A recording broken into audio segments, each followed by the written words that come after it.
Et le frérot, du coup, on va continuer là où on en était. Donc, paracha Lech Lecha. Donc, après qu'Abraham est descendu en Égypte, du coup, parce qu'il y avait une grande famille en terre d'Israël, il est allé en Égypte, et en Égypte, il a dit aux gens que Sarai, c'était sa sœur et pas sa femme, parce qu'il avait peur que le pharaon va le tuer. Et donc, du coup, le pharaon va essayer de prendre sa femme, et Dieu il va maudire toute l'Égypte. Et donc, du coup, le pharaon, de peur qu'ils soient tous anéantis, il va dire: Ah, mais qu'est-ce que tu m'as fait? T'as dit que c'était ta sœur alors que c'était ta femme. Mais bon, je vois que t'es aimé de Dieu, alors je veux te bénir. Et il a donné beaucoup, beaucoup, beaucoup de richesses. Et donc, Abraham, à la base, qui était parti du coup à cause de la famine, il ressort avec plein de richesses, plein de servants, de servantes, de nourriture, tout ce qu'on veut, quoi, des troupeaux, tout ça pour quoi en faire. Et entre autres, Lot aussi. Lot, ah oui, je retournerai aussi. Donc du coup, Abraham, quand il était parti de Ur-Kasdim, de la terre de ses pères, et qu'il est parti vers la terre d'Israël, donc du coup, il avait avec lui Sarai et il avait Lot. Ouais. Et Lot, justement, c'est un personnage qui est très important pour la suite. C'est pour ça que je reprends. Et Lot, d'ailleurs, c'est son neveu. Ok. Et donc du coup, il va rentrer il va rentrer en Israël comme ça. Mais il y a un problème, c'est quoi? C'est que les bergers de Lot et les bergers d'Abraham se disputent. Parce que la Torah nous dit leurs troupeaux ils étaient extrêmement grands. Et les commentaires ils nous expliquent, ils disent c'est pas parce que vraiment ils étaient. Enfin, c'est vrai qu'ils étaient très grands. Mais le vrai problème c'est quoi? C'est que euh, ils n'arrivaient pas à supporter. Comme ils n'arrivaient pas à supporter, alors le terrain il leur paraissait pas assez grand.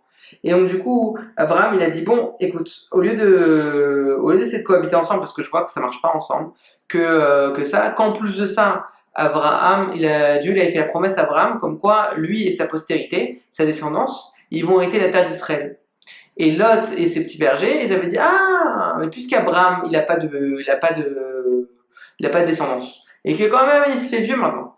Peut-être que en fait c'est Lot qui va hériter. Et donc du coup, sur ce prétexte-là, ils ont commencé à voler la terre des autochtones. Et à ce moment-là, Dieu n'avait pas donné vraiment encore la terre à Abraham pour qu'il puisse la posséder, et ni même à cette descendance, puisque de toute façon il n'en a même pas encore. Donc du coup c'est purement du vol. Et Abraham, il dit bon écoute, on va se séparer. Toi tu vas aller de mon côté, moi je vais aller de mon côté. Et voilà, comme ça, il n'y a pas de dispute entre toi et moi. Mais si jamais il y a un problème, viens, je vais t'aider. Ok. Et donc du coup, ils sont séparés. Et entre autres, Lot, il est allé dans l'endroit où la terre était la plus fertile. Et c'était pas juste l'endroit où la terre était la plus fertile, mais c'était l'endroit où malheureusement il y avait le plus de problèmes de gens malhonnêtes. Ouais. La malhonnêteté et la débauche. C'était quoi? C'était la ville de Sodome. Et donc, du coup, Lot, il va habiter à Sodome pour essayer de faire plein d'argent, parce que c'était là-bas qu'il y avait l'argent. D'ailleurs, on voit un truc, c'est que plus une civilisation elle a de l'argent, et plus elle va aller dans les travers, dans la débauche, etc., etc., parce que ça va ensemble en fait. Malheureusement, et on voit que dans tous les déclins de toutes les civilisations, les pics avant le déclin de civilisation, c'est le moment où il y a plus d'argent, c'est le moment où il y a plus de problèmes de débauche. Et donc bref, en tout cas, lui il va à Sodome, il se dit bon c'est pas grave, j'ai appris avec Abraham et tout, je vais aller là-bas et je vais tout conquérir, ouais. Et non, ça marche pas comme ça. Il va se faire corrompre, mais on va voir ça après. Mais en attendant, Dieu, il dit ah, ça y est, Lot, il est parti, et qu'est-ce qu'il fait? Dieu, il va lui refaire une bénédiction, il va lui refaire une promesse, il va dire voilà, Abraham, je vais te bénir, et tu vas hériter de la terre, et d'ailleurs, viens, je te montre la terre et tout, tu vas te balader sur la terre, tu vas voir un peu le cadeau que je t'offre, mais c'est pas encore tout de suite. C'est un truc qui est dans la Torah qui est un peu intéressant, c'est que Dieu, souvent, il fait des promesses, mais c'est pas pour que ça se réalise tout de suite. Comme plus tard le roi David, on va lui mettre de l'huile d'onction pour dire comme quoi il est roi, mais il ne sera pas roi tout de suite, il sera roi bien plus tard. Donc là pareil, donc Abraham lui dit hey, tiens voilà, j'ai un truc et tout.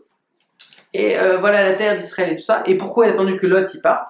Parce que pour pas que Lot y revienne et qu'il dise ah alors moi j'ai toujours la postérité ta.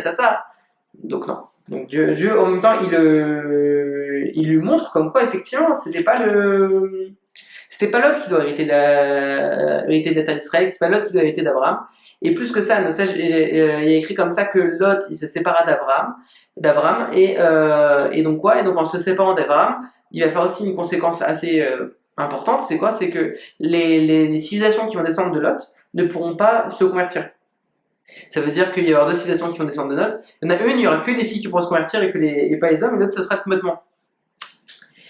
Et donc du coup, voilà. Et le temps que ça arrive, il se passe quelque chose entre temps. C'est quoi? C'est qu'il y avait une guerre entre les rois. Il y a beaucoup de noms, mais les noms ne sont pas si importants. Enfin, si, ils sont importants, mais pour pouvoir comprendre l'histoire globale, je ne vais pas me passer du temps là-dessus. Mais entre autres, donc du coup, tu as 5 rois contre 4 rois qui vont se battre. Et au final, les 4 rois vont perdre. Je crois, c'est 4 rois en tout cas. Le roi de Sodome, il va perdre. Et comme le roi de Sodome, il va perdre, ils vont prendre aussi Abraham. Et donc du coup, les rois qui ont pris Abraham, et ben ils sont contents parce qu'ils disent, hey, on a le neveu d'Abraham et Abraham, en plus, il a pris, à chaque fois que les gens ils vont chez Abraham, et ben il est converti, pas qu'on le convertit, il est persuadé de ne pas aller vers l'idolâtrie et il leur montre comme quoi il n'y a que Dieu dans le monde, etc. etc. C'est pas une conversion parce qu'il n'y a pas vraiment de pratique religieuse, il n'y a pas encore la Torah, etc. etc. Mais d'une certaine manière, il y a par contre un lien de se séparer des idoles et tout. D'ailleurs, je ne sais pas si vous vous souvenez, c'est légitime ce que fait Abraham. Pourquoi? Parce que dans les 7 lois noachides que tous les hommes doivent respecter, il est écrit de ne pas faire d'idolâtrie. Donc, et en plus de ça, Abraham, donc, du coup, leur apprenait la morale et tout plein de choses. Et donc, du coup, ces rois, ils l'aimaient pas pour ça. Et deuxième chose, il dit, ah, et en plus, vous savez quoi? Abraham, il est riche, il est très très riche. Le roi d'Égypte lui a donné des richesses et tout. Alors, du coup, on capture Lot et on va demander une rançon. Ouais. Et du coup, Lot, il va se faire pris prisonnier. Mais qu'est-ce qui s'est passé? Abraham, il va partir et il va aller se battre contre les rois. Et contre toute attente, malgré le fait qu'il y a 5 rois contre Abraham et ses disciples, d'après un avis qui est intéressant, il y a 318 disciples. Et 318, c'est la gematria de Eliezer. Eliezer, c'était son disciple favori. Eliezer, on va en reparler un peu plus tard encore. Mais retenez ce nom, quoi. Et Eliezer, c'est son disciple favori. Et certains, ils disent, en fait, c'était que deux. Ils se sont battus deux contre tout le monde. Contre tous les rois, etc. etc. Et Abraham, il a gagné. Et il y a un commentaire qui dit comme ça que quoi? Quelque chose de très intéressant, c'est que en fait, pourquoi Dieu il a fait en sorte que tout ça s'est passé, c'était entre autres pour donner encore plus d'importance à ce que Abraham il va dire. C'est une certaine manière de pouvoir que le monde entier se rende compte qu'Abraham c'est quelqu'un d'extraordinaire et que ce qu'il dit, il doit dire forcément des choses qui sont intéressantes au monde. De pouvoir réussir à faire un tel exploit, c'est assez incroyable. Et un personnage qui est Malkitsédek, qui va bénir Abraham. Il va bénir Abraham comment? Avec le prêtre du Dieu suprême. Et c'est quoi le Dieu suprême? C'est Hachem. Et oui, Abraham, c'était pas le seul qui avait reconnu Dieu. Il y avait toujours Shem et Ever. Et d'ailleurs, Malkitsédek, c'est le nom de Shem, d'après les commentaires. Donc de Shem qui a vécu pendant très longtemps. Et Shem et Ever, d'ailleurs, ils avaient une yeshiva à Jérusalem. Et là-bas, ils enseignaient des choses par rapport à Dieu. Pour autant, c'est pas nos patriarches. Quand même que concrètement, c'était très proche de nous et que tous nos patriarches ils vont aller dans la yeshiva de Shem et Ever pour apprendre du coup plus sur Dieu. Mais pour autant, le problème de Shem et de Malkitsédek, de Shem et de Ever, c'est qu'ils se cachaient dans des grottes et qu'ils ne cherchaient pas à agir dans le monde alors qu'Abraham, si. Bon, il va le bénir. Et comment il va le bénir tout ça? Et le roi de Sodome qui sort de tout ça, il va réussir à sortir de ses problèmes et il va vouloir dire bon maintenant que c'est fait, tiens Abraham, on va te donner tout parce que c'est toi qui as réussi à gagner la guerre finalement. Et Abraham il dit non, je veux rien de tout ça, je veux absolument rien de tout ça, je ne veux pas que plus tard tu dises le roi de Sodome m'a enrichi, je veux pas de ton argent. Entre autres, pourquoi? Parce que, comme j'avais dit, le roi de Sodome, c'est un roi qui est extrêmement pervers, extrêmement débauché, extrêmement mauvais. Et l'argent qui vient de choses qui sont mauvaises, c'est un argent de malédiction. Donc du coup, il a dit à Abraham, je veux pas de cet argent-là. Mais et aussi parce que quand plus t'es pur et plus la malédiction est, comment dire, plus t'es pur et plus tu t'écartes des choses qui sont impures. Et donc entre autres l'argent de Sodome, tout ça. Mais il m'a dit par contre, moi tous les gens là qui sont battus avec moi, eux s'ils veulent prendre leur part, qu'ils prennent leur part, au Khapa. Et donc du coup, chacun ils vont prendre leur part. Et comme ça, du coup, ils vont réussir à récupérer Lot. Lot, du coup, va repartir du coup à Sédom. Et à partir de là, on finit un peu ce chapitre-là. Dans la prochaine vidéo, on va parler d'une chose qui est extrêmement importante, c'est la promesse de Dieu envers Abraham. Et il ne faut pas oublier que malgré tout ça, à la base, Lot, ce qu'il disait, c'était qu'il disait parce que tu n'as pas de progéniture, et c'est moi qui vais hériter. C'est vrai qu'Abraham, maintenant, il commence à se faire de plus en plus vieux. Et il a plus de 80 ans maintenant.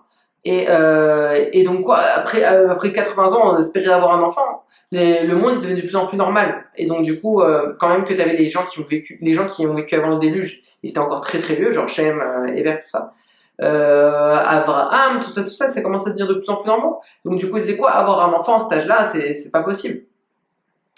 Bon, justement, on va voir, Dieu va lui faire une promesse et on va petit à petit s'introduire sur des nouvelles notions. On va en savoir plus sur Sdom, sur la destruction de Sdom, sur le prochain patriarche qui s'appelle Yitzhak. Et tout ça, c'est plein de choses dans cette vidéo. D'ailleurs, entre parenthèses, si ça vous intéresse, il y a un passage qui est très intéressant dans les rois, puisqu'on voit que dans les rois, on parle du fait qu'ils essaient de faire une alliance et que l'alliance elle se fait avec la domination de certains pays par rapport à d'autres et tout ça. Et ça me fait penser un peu à l'ONU et un peu des choses un peu actuelles. Si ça vous intéresse, je peux essayer de vous donner mon point de vue sur la chose. Mais en tout cas, pour l'instant, cette vidéo, ce sera tout. J'espère que ça t'a plu, frérot, et ciao.